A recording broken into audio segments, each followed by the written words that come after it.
don't think I do it. Arsenal started like house on fire. Signing number 2 for this new era. It's Judgment Day, people. Yeah! What did your boy tell you? It was never in doubt. Never in doubt.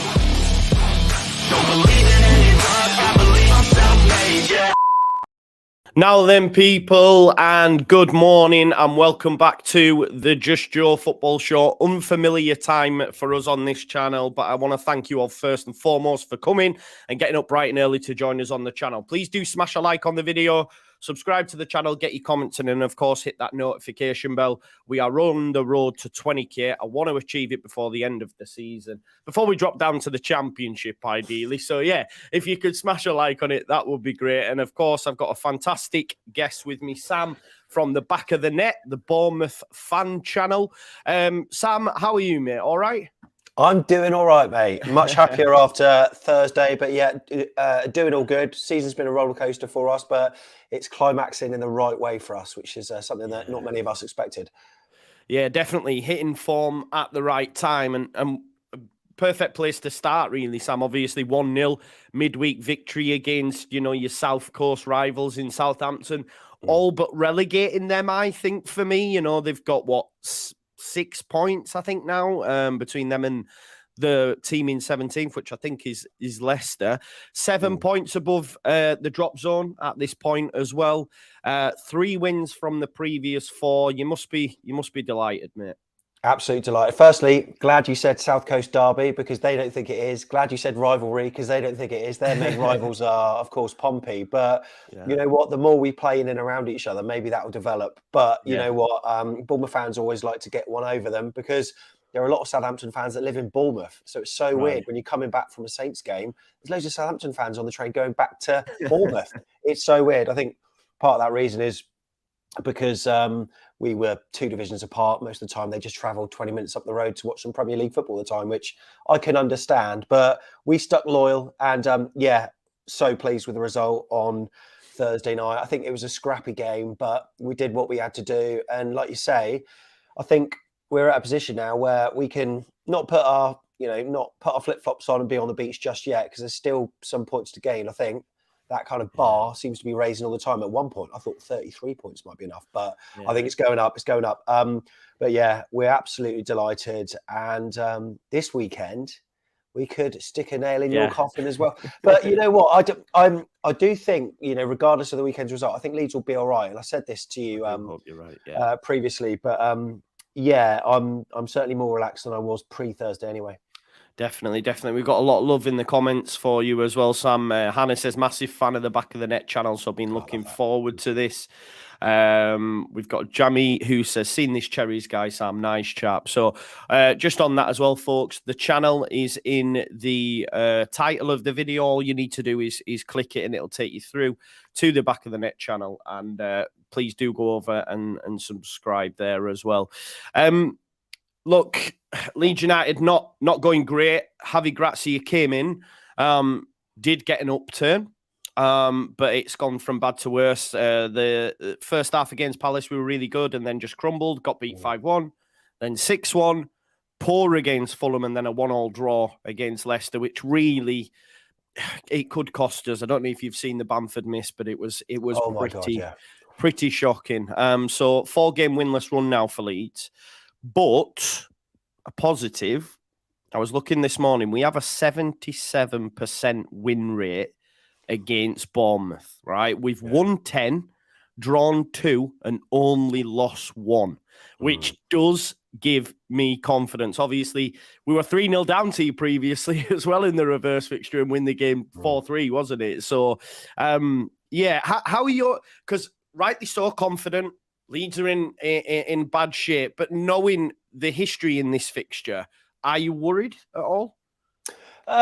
In a way, yeah. I think we always have. There's always a mentality factor for Bournemouth when we play bigger clubs, and that's always been the case. Really, sometimes we're almost too respectful of the opposition. But I think the way you play, I think it's going to be a game that perhaps suits us. It's going to be an end-to-end game. We're going to go toe-to-toe with you, and I think. Yeah, there is a record that's horrendous. I think the last time we beat you was in well, the only time we beat you was in 2014, I think, in the Championship. We won 4-1. But apart from that, our record against you is poor. Haven't won at Elland Road. The last sort of big occasion when Leeds came down was in 1990, and certain fans of a certain vintage will know all about that. And that was a bank holiday as well. But those were days gone by. But tell you what, it is an intense fixture. But I don't look at the record really too much, because until previously we hadn't beat Saints in ages. And now all of a sudden we had, so it's not so much of a concern, but it's going to be an interesting one. Yeah, at the minute, Sam, I've just got to cling on to any sort of positives that are out there. So I look at that. Vic Vinegar reminds me it's 3-1 down. You folks who watch this channel, you know what my memory is like. I forget what I did yesterday, let alone earlier on in the season. Just on that 4-3 comeback, we have to talk about the fireworks stuff a little bit, Sam, because obviously the square ball are absolutely fantastic, and they do sort of rile up rival fans, but it is all lighthearted. It's meant in a good way. But your fellow contributor to the channel believed, I don't know if he believed it at the time, but he was saying, "Oh, you beat Bournemouth, you're playing fireworks," not realizing it was bonfire night. We've got to talk about that. Yeah, we have. So, I mean, that game, what a roller coaster game that was, and for the neutral, it was absolutely unbelievable. To be 3-1 up, and then it was weird. Like when it went to 3-2, the writing was almost on the wall with regards to what's going to happen here. And it just so happened that when the 4-3 goal went in, there were some fireworks above the stand, and we did cheekily mention within our vlog that we said even at half time when we were 2-1 up or whatever it was, that it is bonfire night. So we did know, but Tom Jordan, he was on the fan cams at full time, sarcastically mentioning the fact that you're setting off fireworks, and loads of Leeds fans clocked onto it. I think it was in the Yorkshire Post, it was in the Daily Star, it was everywhere. Tom's face, but I'm glad I wasn't doing fan cams that day. We were ridiculed for a bit for it, but then it turned out that there was a bloke in the Yorkshire Post that said he did set some fireworks off, but whether that was because of the fourth goal or not, I don't quite know. But either way, it was one of those games that we lost a 2-goal lead, which is the third that's happened 3 times to us this season. So that was pretty bad for us to deal with mentally. But it's fair to say we did turn a corner in the end. But it was a good day regardless of the result. 100%. And I maybe look at that result and that Liverpool away result, and they're the ones that saved Jesse Marsch, in effect, Sam. And there was rumblings from those in the board that they wanted to sack him. And then we go get them 2 results, because we'd just been battered by Fulham the week before. And it was not going well. And I've never been a big fan of Jesse. So, I look at it now and think, oh, God, that Liverpool away win was good. Yes, the 4-3 comeback was good. But, I was chatting to someone yesterday, actually, as well, about the World Cup break. And they said, do you think it impacted you? And I hadn't really thought about it, but now in the cold light of day, I look back and think, had the World Cup not been on when it was, Jesse would have probably got sacked sooner, and therefore the new manager could have had the January window instead of us giving it Jesse and then sacking him 1 game after. So it is mad just how things have folded. But look, you are playing at home tomorrow, but there's a current run of over 3 hours without a home league goal. Is there an issue with the home form at all, having not seen a lot of Bournemouth? Yeah, I don't, it's quite interesting, by the way, when you said the World Cup, I think that completely changed the mindset of the AFC Bournemouth board as well, because I think that Gary O'Neill was doing an astounding job as caretaker manager before the World Cup, and that sort of interrupted the rhythm a bit. Obviously, we were entertaining Marcelo Bielsa, which I'm sure we might come on to. Yeah, we will do. For sure. But then, they gave him the job, and with that security came some poor performances. I think if the World Cup wasn't there, they would have just kept him on as caretaker until they sort of wanted to make a proper footballing decision. But anyhow, home form.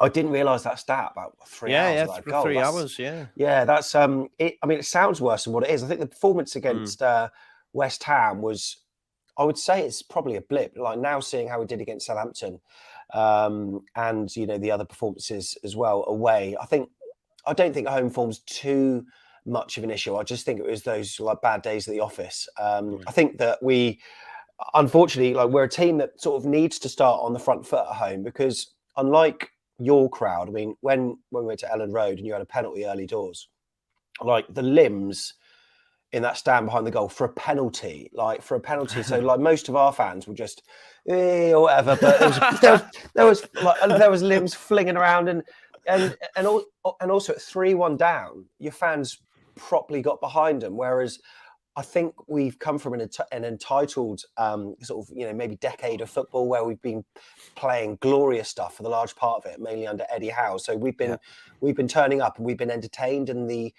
players have had to do it for the fans. But when they don't, we don't really rally. So sometimes if a team scores first, as West Ham did, for instance, in the last game, and then the sucker punch, they scored again only like 6 or 7 minutes later, it does build a quiet atmosphere, and then I think the away teams take advantage. So an early goal for you tomorrow would be absolutely crucial if you get it.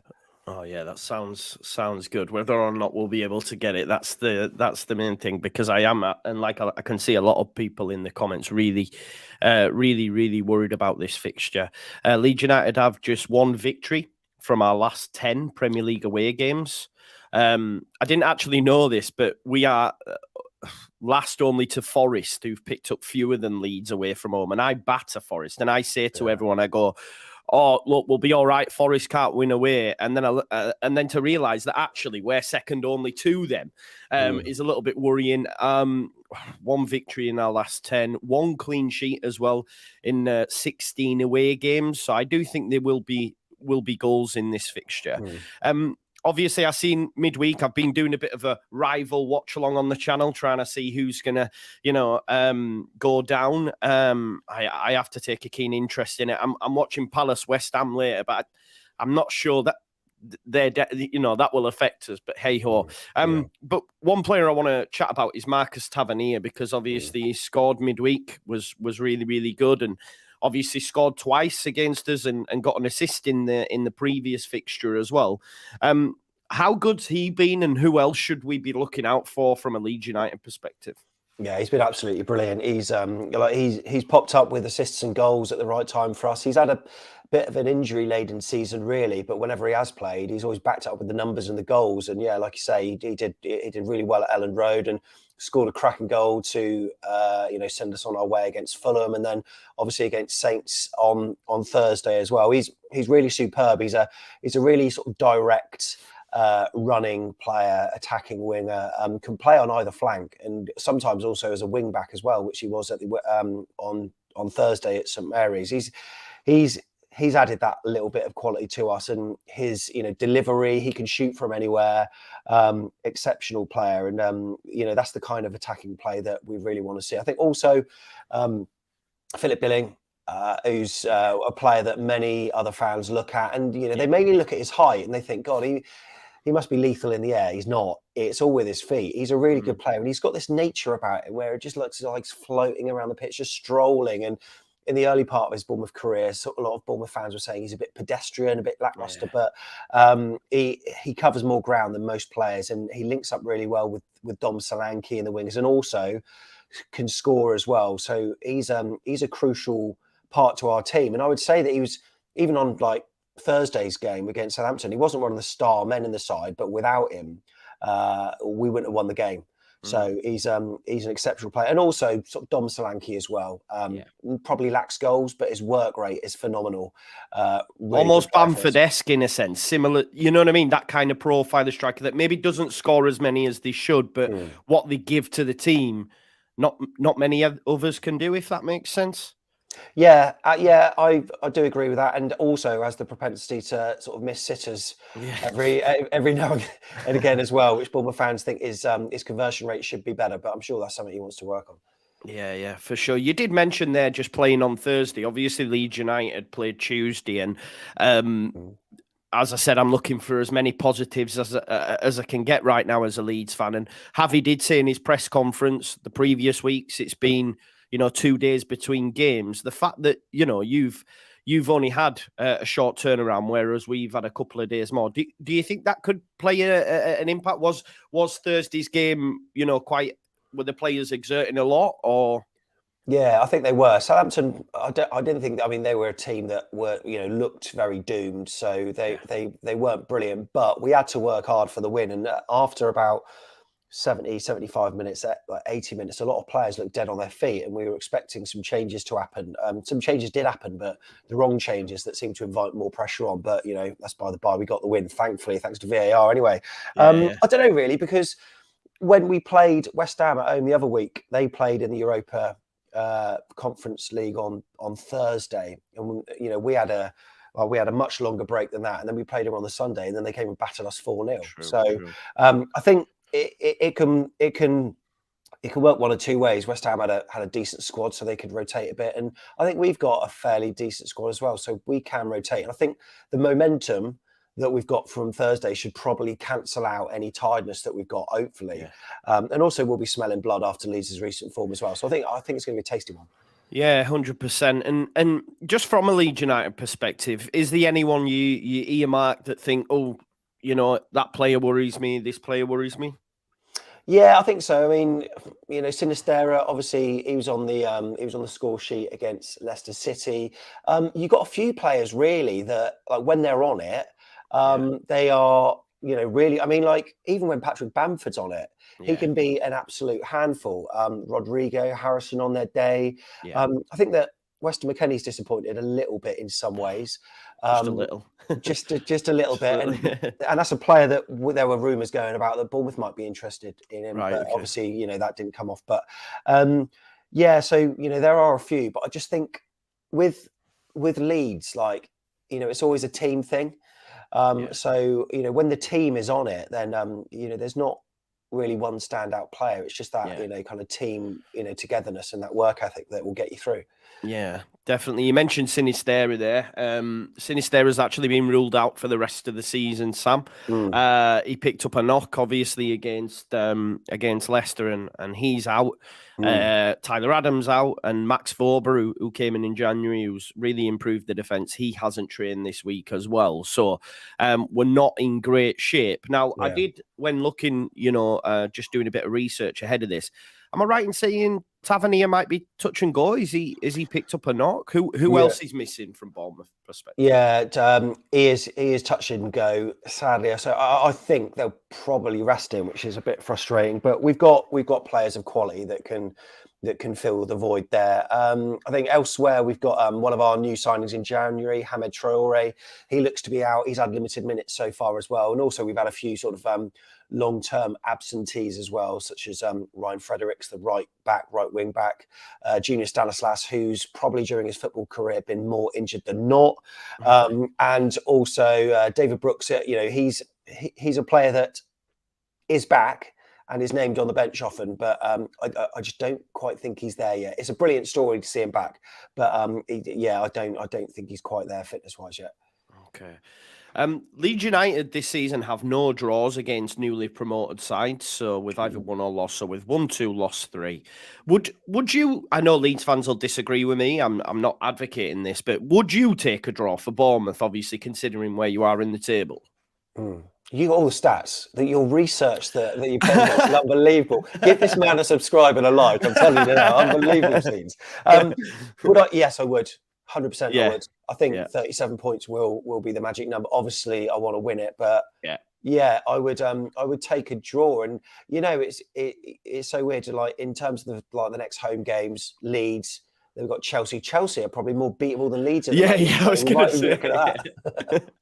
No, I've seen that. I think Forest play him as well, and normally I'd be like, they'll lose there, but with Lampard in charge, you just don't know, do you? Manager. Yeah, awful manager. I was telling people from the Championship, you'll remember as well, obviously. Were Bournemouth in the Championship when he was at Derby? They would have been, right?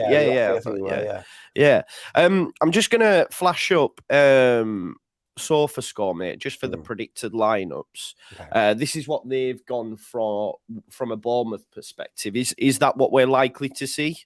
I'm just looking at that. Yeah, I think it might be. If Marcus Tavernier is out, Yeah, I think so. We sort of flirt between a 3 at the back and a 4 at the back, but we've got this kind of hybrid lineup that changes within the game. So Right. I suspect that's probably about right. The only difference I would say could be Tavernier if he's fit in place of Adam Smith. But I would presume that they would probably not want to risk him, so they'll just let him. And especially where we are in the league, we're fairly comfortable. Why would you do more damage? So that probably looks about right to me.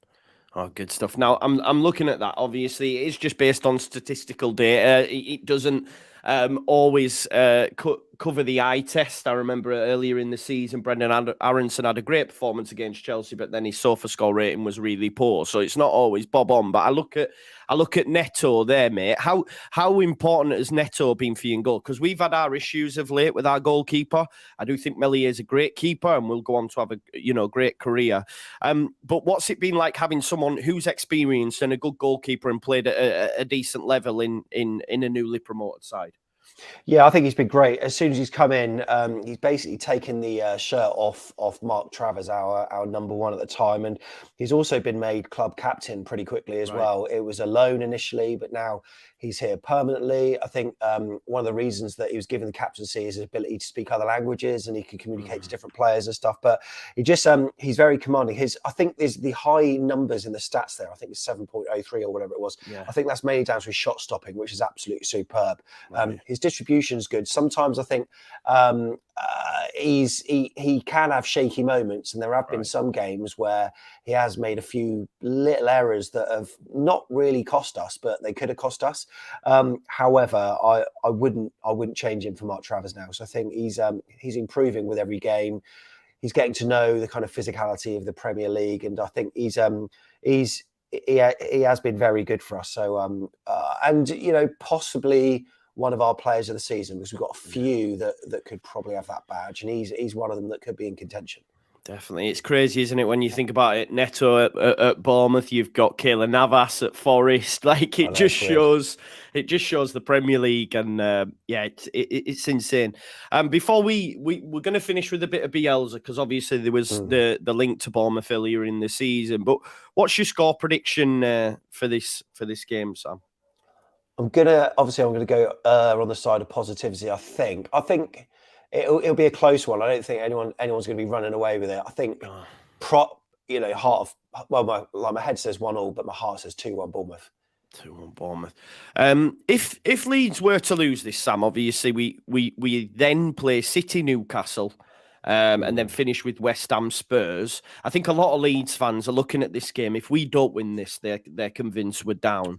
Would you go along with that? Obviously, considering the next 2 weeks is City and Newcastle, so you could argue City away, Newcastle at home. We don't get no points there, and then it's all on West Ham's Spurs on the final day.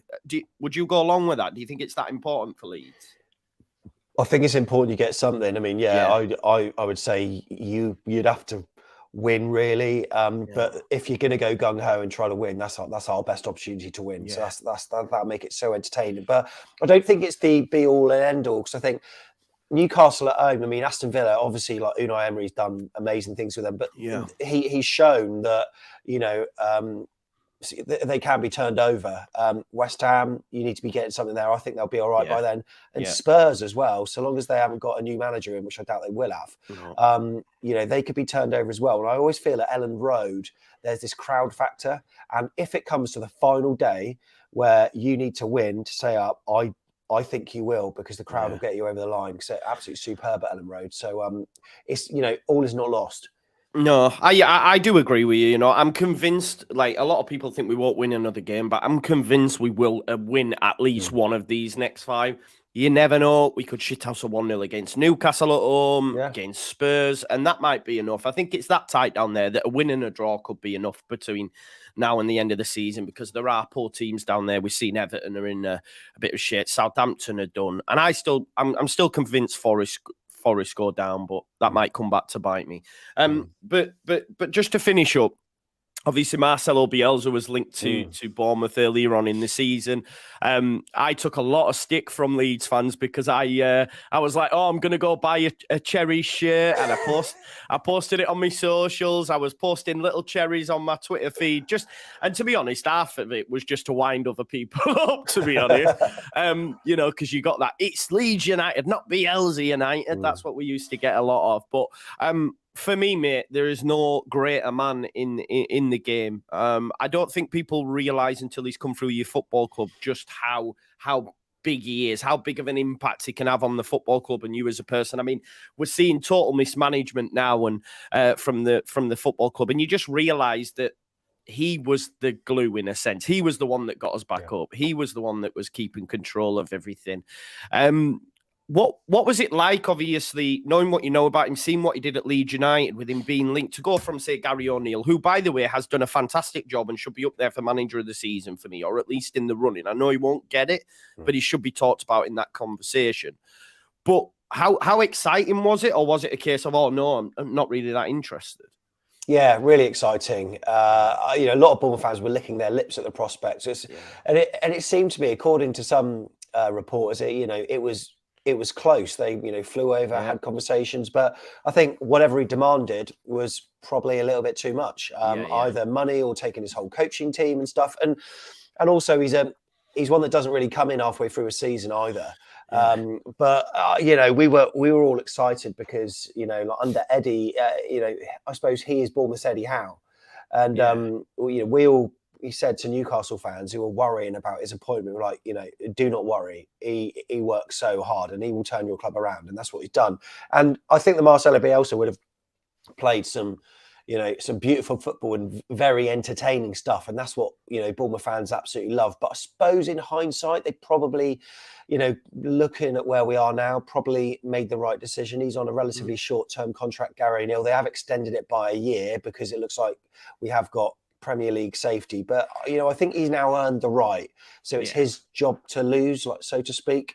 Obviously, I feel as though Bielsa's got an identity, and I don't really know what Gary O'Neill's is. I think it's becoming clearer as he continues to learn on the job, but we were all excited by it. It wasn't a surprise that it didn't work out in the end, and by the sounds of it, chatting to Leeds fans, whoever has him next will be a very lucky football club.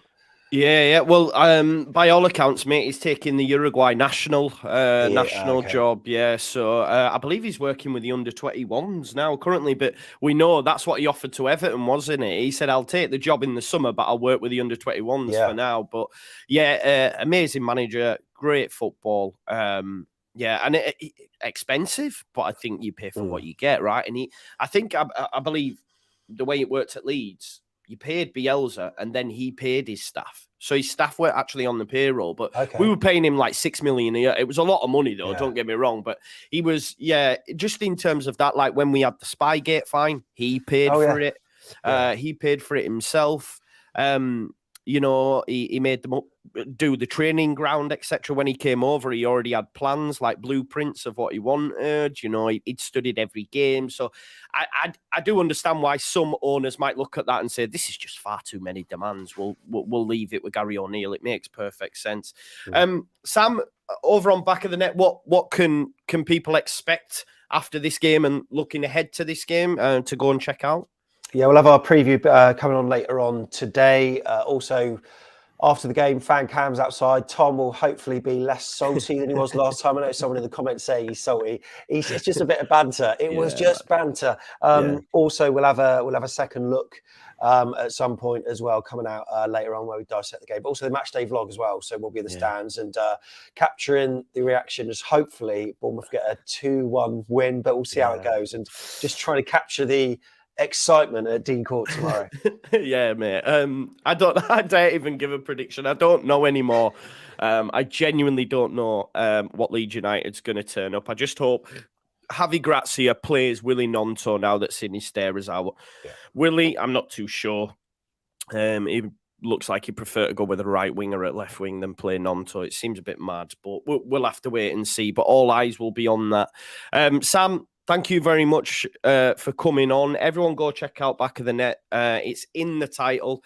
Sam's going to go do some recording of his own now. So I'll let Sam drop off and we'll have a chat about what Sam's had to say and what my predicted lineup is ahead of tomorrow. Thanks very much, Sam. Cheers, guys. Cheers, buddy. There we go. That was Sam from Back of the Net. Great addition to come on the channel there. Great insight. And yeah, Back of the Net is a fantastic channel. So make sure you go and check that out. As I said to you earlier, you know, the record in this fixture is very, very good for Leeds United. I know people tell me all the time, history is what it is. We've got to think about the here and now. I do agree with that. But, you know, the fact that we've won 10 and only lost 1 and drawn a couple, you've got to take your positives from that. I even think the 4-3 win could have a bearing on this because, you know, Bournemouth, if they do go in front, you know, they may be wary of that. You know, they may be wary of that fact that Leeds United could, you know, come back into it. Jamie says at least he was realistic and not deluded like Locks. You know what Locks is like, mate. He says things for effect. I don't even think he believes half of the tripe that comes out of his mouth. Now, I love Locks, though, top guy. Told us he was getting a clean sheet. 18 games now without a clean sheet. The only team in Europe's top 5 leagues to not have a clean sheet. At least we know Leicester will concede against Everton on Monday. That game, by the way, is huge. He's absolutely huge. Decent kid, that Sam. Yeah, great. Great contributed to the 12-man podcast as well. Make sure you check out Back of the Net. It's in the title. And if Leeds United win, you can go enjoy the fan cams and that, right? If we don't, then move on out. I did not. Yeah, Adrian, I did see you tweet about Somerville. I've not had a chance to have a read of it yet, mate, because I had my son last night. So I've been very busy. That's why I was a little bit late. So I do apologise for being a little bit late. Has to be a draw Monday, says Anto Goland. At least we need to win this game. We definitely need to win this game because we're running out. We're running out of time, aren't we? We're running out of games. Just looking at the Leeds United lineup, I'm praying Max Vorber's fit because if Max Vorber's fit, I would bring him in. I would probably drop Koch. But I don't think they will. Would he drop? I don't know. I don't think he'll risk him. I actually, come to think of it, I hope Vorber's fit, but I don't think he'll risk him just because we have City and we have Newcastle coming up. There's something telling me we might shithouse a 1-0 against Newcastle. I'm probably being wild. It is what it is. They look different gravy. They've scored 11 goals in 2 games or whatever it is, or 10. You know, I'm probably being a little bit wild. But I think the back 4 probably will remain unchanged. Melier will keep his place. One thing that Sam mentioned about Philip Billing running from midfield, our midfield's non-existent. We can only seem to have 50% doing well. Either Rocker has a barnstormer. Well, I say barnstormer, not barnstormer, but has a decent game. Or Weston McKennie has a decent game and the other one's rubbish. Matt Rocker against Leicester when he was doing them pirouettes, my God, just turning round. I was like, what are you doing, man? We miss Tyler Adams so much. And I'd be much more confident if Tyler Adams was playing, you know, with him being able to, you know, marshal the back 4 and watch Philip Billing making them runs, you know what I mean? I think with these 2 in midfield, I do worry. I do agree with Shabang that says Rodrigo in for Aronson. As I say, this is just based on SofaScore. They probably look at who's played the most in these positions, etc. But I would play Rodrigo. I think for 60, 70 minutes, whatever it was, he was one of the best Leeds United players on the pitch. And listen, I advocated Brendan coming on. I understood why Brendan came on. But if you look at the impact of Brendan compared to what Rodrigo gives us, it was chalk and cheese, wasn't it? He was just running about. I should have known that would be the fact. But yes, Vic, that is an anomaly. Weston and Mark were very good against Forest, but Forest were poor as well. But yeah, we need them to show up. I think Rodrigo showed real fight. He's been a captain of this football club at times. But, you know, for me, he showed that real fight, great determination that we wanted. You know, the way he was crunching into tackles, the way he was even booting the ball right into the crowd and giving it was enough to get the Ellen Road faithful going. I can't speak for other clubs if they're the same, but Leeds United fans love that. Show us you care, and we'll offer you the support. Do you know what I mean? We'll back that. And yeah, for me, Rodrigo, I'd start Jack Harrison from the right, and you have to play Willie Gnonto. You have to play Willie Gnonto. I'm petrified for that lineup at 1 o'clock because I know there's going to be a meltdown if he doesn't play. I actually seen a thread by Ethan online. Great knowledge of the game, by the way. And he was, giving counterpoints as to why he wasn't being played. And, maybe we are a little bit carried away with what Gnonto can do, but we've seen it. I don't know. Listen, all that matters, if you don't play Gnonto and you win the game, it's quiet. No one cares. Okay, they might do a little bit, but it's when we're 1-1 against Leicester and you don't use him at all. That's where the problems lie. Do you know what I mean? But yeah, I'd have Rodrigo behind Patrick Bamford. Yes, Patrick Bamford misses chances, but I thought he had a decent game. I think,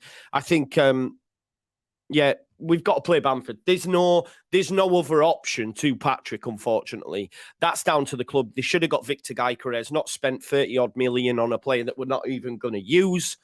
I do rate Somerville, but as I say, Gnonto's got to start for me. He's got to start. And Jack Harrison looked okay against Leicester. So more of the same, please. I think our record, as I said earlier, in this fixture is very, very good. Bournemouth haven't scored at home for a while, but we don't have clean sheets. We haven't had one clean sheet in 16 Premier League away games. So they will score. If they score first, I mean, if it was at Ellen Road and they score first, I'd be worried, but they're at home. We've shown already in the reverse fixture we can come back. The heads could have dropped after maybe Tielemans' disallowed goal. They didn't. But the one thing that Sam mentioned was the crowd at Dean Court. So if Leeds United can get that first goal, I believe that we could go on and win the game. And a win would do absolute wonders for Leeds United in our race for Premier League survival. Let's just check in with 538 and see what their predictions are. I've seen The Athletic did an article on this yesterday as well. They still have Leeds United staying up. Now, if we lose to Bournemouth, that could change. And rightly so. I think and this isn't I'm not being disrespectful to Bournemouth here. I'm just saying in terms of our running, it's our most favourable fixture. Yeah. It's our most favourable fixture. They still have Forest, Everton and Southampton. That is my bottom three. I do think Leicester will pick up. Leicester play Everton on Monday. Leicester must win. Would you take a draw? I'm not too sure at this stage. Just make sure Everton lose. I will be doing a watch along of West Ham versus Palace. I wasn't going to bother, right? But if West Ham get beat by Crystal Palace, they then have both Manchester clubs. So if they were to get beat by Crystal Palace, which I want them to, they then have both Manchester clubs. It's conceivable that they lose them. So that could be a 3-game winless run for West Ham. Then they start playing their Europa League games, Europa Conference League games. I do not think West Ham are out of it as of yet. So we're going to do a rival watch of West Ham versus Palace. And of course, we play West Ham. So we need to get a little bit of a deep dive into them some more. Now, folks, score predictions, please, from you in the chat. I'm petrified. I think it's going to be a draw, which is probably not going to be enough, and it's not going to stem the negativity, rightly so. There's negativity around at the minute. I agree with Jamie. Yeah, no excuses. We've got to beat Bournemouth. They're safe. I hear it, but I've just got a feeling it's going to be a draw. I think we're going to get an unsurprising win. I think we might beat a Newcastle 1-0 at home or something. Call me mad, but El says we need a miracle. Sean's gone 2-1 Leeds. Mr. Isol 2-1 Leeds. There has only been one. We've only lost once to Bournemouth. Matty says 3-1. Of course, Jamie's gone 3-0 Bournemouth. Hard fought 1-0. I take it. I don't see us keeping a clean sheet. If Leeds United win, it'll be 2-1 or more. Or it could go the other way, but we won't keep a clean sheet. But then again, they haven't scored in 3 hours at home, which is quite a surprise. So we'll see in it. We'll see.